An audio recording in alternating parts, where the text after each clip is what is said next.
안녕하세요. 성강북스입니다.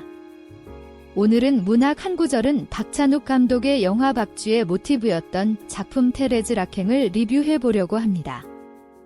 그럼 바로 시작하겠습니다. 어린 시절 주인공 테레즈 락행은 아프리카 혈통을 지닌 어머니와 프랑스 군인 아버지 사이에서 태어났습니다. 그러나 어머니는 출산 후 곧 세상을 떠났고 아버지는 딸을 이모인 락행 부인에게 맡긴 채 사라졌지요. 락행 부인은 시골 마을에서 을 운영하며 병약한 외아들 카미유를 키우고 있었습니다. 테레즈는 어릴 때부터 카미유와 함께 자랐고 그의 연약한 몸을 돌보는 것이 자연스러운 일상이 되었지요. 그리고 마치 정해진 운명처럼 두 사람은 성인이 되자마자 결혼을 하게 되었습니다.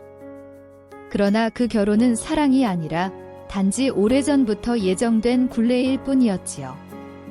테레즈는 시골 마을에서의 삶에 숨이 막혔습니다. 남편 카미유는 한없이 나약하고 유아적인 존재였으며 락행 부인은 그녀를 자신의 아들을 돌보는 하녀처럼 여겼기에 그녀는 감정을 억누르며 살아야 했고 그녀의 내면에는 억눌린 갈망이 점점 쌓여갔지요. 그러던 어느 날 카미유가 오랜 친구인 로랑을 집으로 데려오면서 그녀의 삶은 완전히 바뀝니다. 로랑은 건장하고 거칠며 본능적으로 살아가는 남자였고 그의 강한 육체와 자신감 넘치는 태도는 테레즈에게 지금껏 한 번도 느껴본 적 없는 욕망을 불러일으켰지요. 로랑 역시 테레즈의 억눌린 갈망을 간파했고 그는 카미유의 저녁 초대를 자주 받아들이며 자연스럽게 테레즈와 가까워졌습니다. 그리고 어느 날 카미유가 없는 틈을 타 두 사람은 서로에게 격렬하게 빠져들었습니다. 둘 사이의 관계는 점점 깊어졌고 테레즈는 처음으로 자신이 살아있음을 느꼈지요. 하지만 카미유의 존재는 그들에게 끊임없는 장벽이 되었습니다. 처음엔 단순한 불륜으로 만족했던 로랑과 테레즈는 점점 더 과감해졌고 결국 카미유를 없애기로 결심합니다. 그들은 어느 날 카미유를 보트 여행으로 유인하였습니다.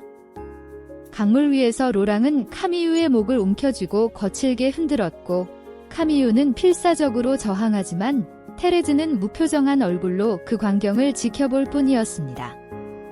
결국 로랑은 카미유의 몸을 깊은 강물 속으로 밀어넣고 두 사람은 일부러 보트를 뒤집어 익사 사고처럼 위장했지요.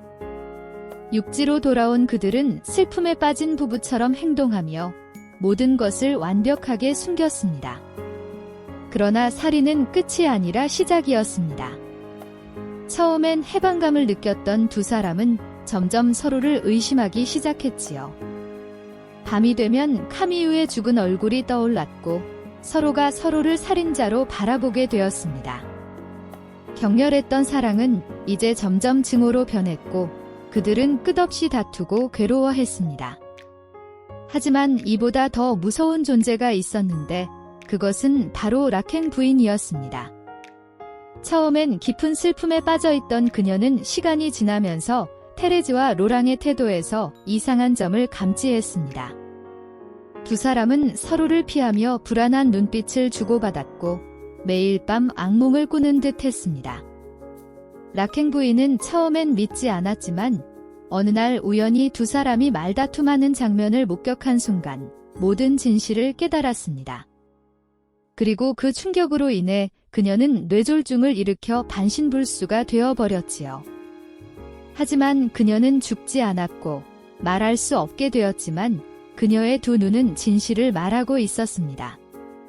락행 부인은 매일 밤 테레즈와 로랑을 응시했습니다.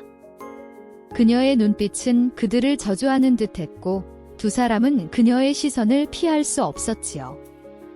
그녀는 손을 들어 떨리는 손가락으로 그들을 가리켰고 사람들이 있을 때마다 간신히 몸을 움직이며 무언가를 알리려 했습니다.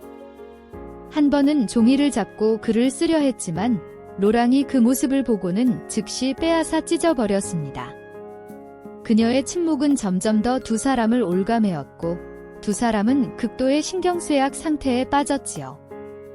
그들은 결국 서로를 원망하고 서로가 자신을 배신할지도 모른다는 불안감에 사로잡혔다. 로랑은 칼을 숨겼고 테레즈는 독약을 준비했습니다. 하지만 마지막 순간 그들은 서로를 바라보았습니다. 그들은 이미 인간이 아니었습니다. 사랑은 사라지고 죄책감과 공포 속에서 미쳐가고 있었습니다. 결국 그들은 함께 독약을 마시고 최후를 맞이합니다. 그들의 시체를 바라보며 락행 부인은 조용히 눈을 감았습니다. 그녀는 단 한마디도 하지 않았지만 그들의 죄는 스스로 그들을 파멸시켰습니다. 그녀의 침묵은 가장 강력한 복수가 되었고 결국 그녀는 말없이 승리하며 소설은 끝이 납니다. 마지막으로 소설에서 로랑과 테레즈가 독약을 마시는 장면의 구절을 공유하며 오늘 문학 한 구절은 여기서 인사드리겠습니다. 감사합니다. 그들은 서로를 바라보았다. 그리고 동시에 손을 뻗어 독이 든 잔을 집어들었다. 단숨에 그것을 비웠다. 그러고는 서로의 품에 쓰러져 죽음 속에서 영원히 결합되었다.